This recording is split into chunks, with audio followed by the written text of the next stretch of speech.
Hello， 大家好，我是剑哥。那11代酷睿也是发布了3周左右了。那除了一些明着眼胡说八道的媒体的话，那只要给钱啥都能说啊。比如说这些，或者说某音上一些纯带货的对技术基本不懂的。那大家对11代酷睿的评价都不高。那由于 i9 规格和性能缩水且发热巨大，网上也出来了非常多的梗啊。除了常见的什么 waste offset 以外，还有什么当下最炙手可热的 CPU， 零百加速只要1秒钟，比特斯拉都快啊。所以说，看出来这次英特尔的公关堪称史诗级的失败。他把大量的精力花在了缩水 U i9 1190K 上。我相信，但凡懂点电脑的，那95%可能都不会去购买这个 U。那对游戏帧数要求高的，它有5代锐龙；那想要适合新的 i9， 它有2999元的10代 i9 10850K；想要生产力的话，有3000块钱的洋垃圾18核的 i9 7980XE。那就算是全新的 i9 10980XE 的话，也就6000多。这么一看，做计算的话，X299平台的比锐龙5代的话要划算很多。所以说，目前可能大部分人感兴趣的是 i5-11140F 和 i5-11600KF 这些1000多块钱的 U 和 B560主板。不过就在我这测试的这几天英特尔的 CPU 它普遍以缺货为借口涨价了200到300，英特尔厉害的。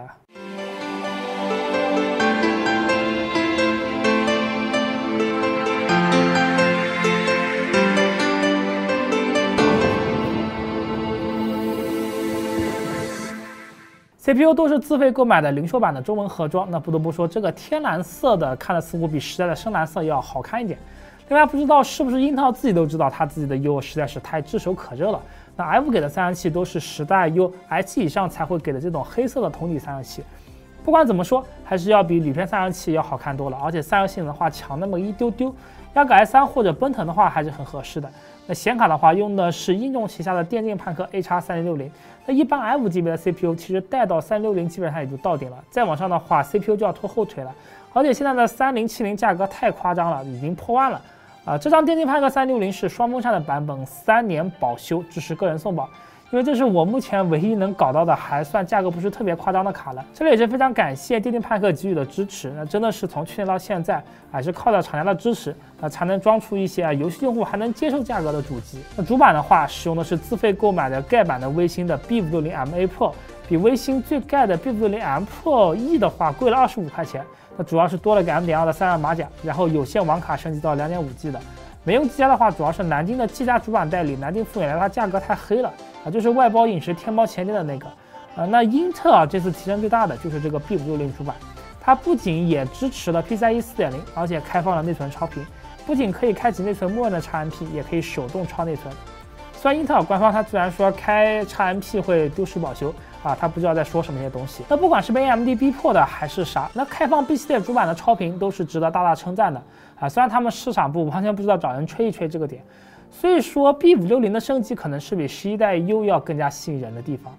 那基带3采用的都是海盗船的，因为本来是准备给这个 i9 11900K 首发测试用的由于被英特尔拉黑了所以就用在了这里。机箱是海盗船的 5000D Airflow， 那和我们之前测试过的 4000D 机箱是颇为相似的，但是 5000D 的话比 4000D 要大上一圈，那长宽高达不到520×245×520毫米，同时价格的话也是贵了一圈。那当然这一圈的话也不是白多的，硬件兼容性上可就比 4000D 要高到不知道哪里去的。那前面板的设计依然是双层结构，拆卸很方便。相比普通 5000D 的话，主要是前面板变成网状的，可以增加气流，这也是 Airflow 的名字的由来。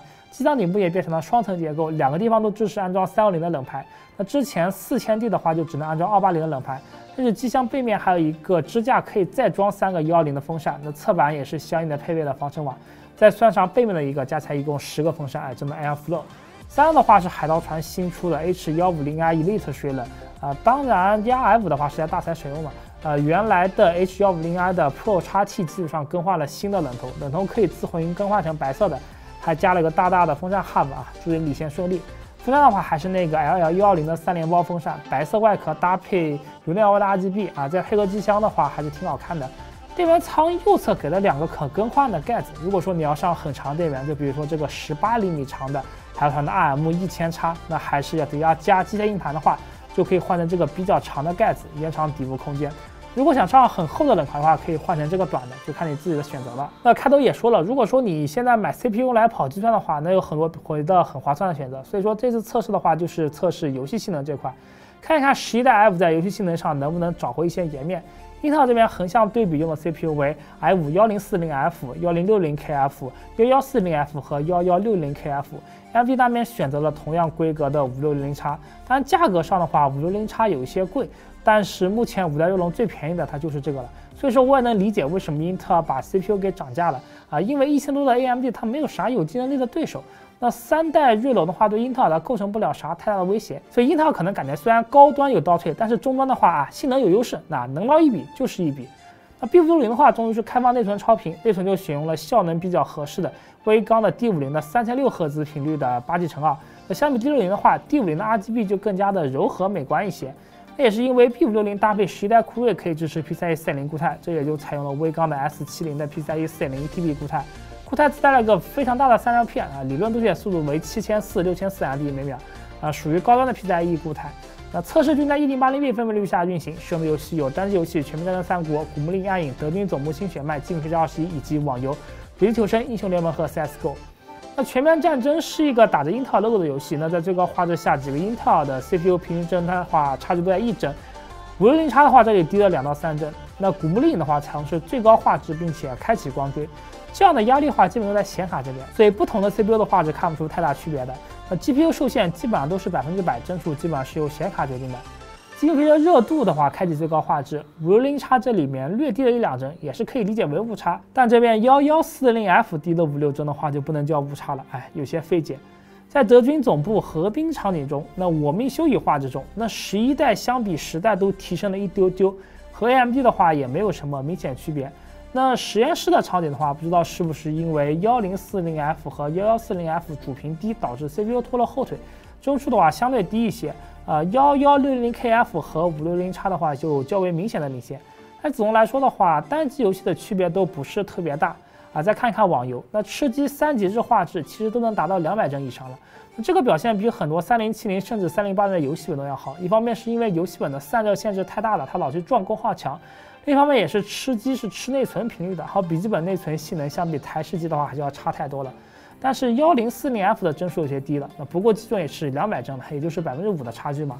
那在撸啊撸中最高画质，11代酷睿的单核性能提升，那相比10代大概能有个20-30帧的领先，但是相比560X 400多帧的话还是差了100帧。那虽然撸啊撸对帧数不是特别敏感，但是100帧的差距也太大了。在 CS:GO 中采用低画质。1040F 就有些拖后腿了，但是560X相比英特尔的话，领先还是非常大。那这个结论的话，大家应该都是不感到意外的。那我们之前做了好几次的11代酷睿的游戏测试，那都反映出了这个现象。那新架构的跑分很猛，但是打游戏并没有明显的优势。那相比 i9 的话，优势倒挂。那 i5 这里的这个部分游戏还有提升，其实就已经不错了。那看完了 CPU 的区别，我们再来看看内存频率的影响。那 B560主板最大进步就是开放内存超频。那 B460和 B560同规格的主板其实价格也没有什么区别，两条8G 360和2666的内存也没有太大的价格差。但是之前 B460搭配 i5 就只能2666的内存，让很多人都不爽。那我们也来试一下，在10代和11代酷睿平台上里面内存超频带来多大影响 ？CPU 使用的是 i5-1060KF 和 i5-1140F。虽然 B560不支持 CPU 超频，但是考虑到之前1060KF 的价格比较便宜，可能不少小伙伴也都购买了这个 CPU。但是真的 CPU 超频基本上没有太大作用了，但是内存的 XMP 的话太有用了啊！我看到这几天有个博主他又开了个新的外包淘宝店卖电脑，他都开了好几个了啊！结果这个新店点进去居然还1060KF 配个终端的 B560主板，我天，你就配个盖板的 B560，价格便宜，性能还强呀！而且你都上到3060显卡了，整机也奔着1万去了。内存实际运行2666是不是也太拉垮了？你清库存也不能这样清啊！我们把内存运行在2666、3600和4.3个频率上。266的话是原来 B560搭配 i5 的基础频率，366刚刚也说了是效能相对比较好的一个点。4000的话就是尝试性的测试。这里也要说一下，虽然都是用的 B560主板，但是10代和11代的内存超频是完全不一样的。毕竟11代酷睿你想要超到这频率的话，就得分频了，很有可能11代酷睿内存频率超过了376的话，反而会倒退。那果然和预想的差不多。那除了重返德军总部的实验室场景，大部分单机游戏的话还是拉不开差距。但是在3个网游里面就可以看出，那内存频率从2666提升到了366的话，带来的帧数提升还是非常可观的。两个平台都是如此。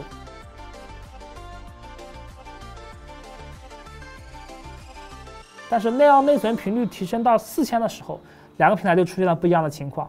那10代酷睿这边游戏帧数还是往上涨了一点点。那11代酷睿的话，几个游戏反而出现了开倒车的现象，分屏未过。那相比11代酷睿可以忽略的性能提升，我觉得还是 B560开放的内存超频对游戏的提升更大。所以说，之前购买的1060KF 加 Z490 用户完全不需要去在乎11代酷睿的影响。那之前1040F 去搭配 B460主板的用户，那还是被266的内存给限制了。反而1040F 搭配 B560的配置，性价比非常不错。不过英特尔 CPU 这几天以缺货为理由涨价了200-300，也就把 B560和 Z490的主板差价又给涨回去了，让人非常的不爽。总的一下，那11代酷睿的 i5相比 i7、i9不至于说是性能倒退浪费沙子，但是相比贵了几百块钱的价格，却没有什么明显的性能提升。网游还是被 AMD 疯狂吊打，唯有价值的就是 B560开放的内存超频带来的提升要比 CPU 大得多了。那最后关于主板的话，我这里也想多说2句。当 Z590 主板刚出来的时候，我对华硕以11代 U 发热大，主板供电需要堆料，然后 M13H 卖4399比 CPU 都贵的这个定价策略表达了不满。很多人说主板堆料卖的贵不是天经地义吗？那现在大家都知道了，那这个高发热是99%的用户都用不到的 AVX 512指令集带来的。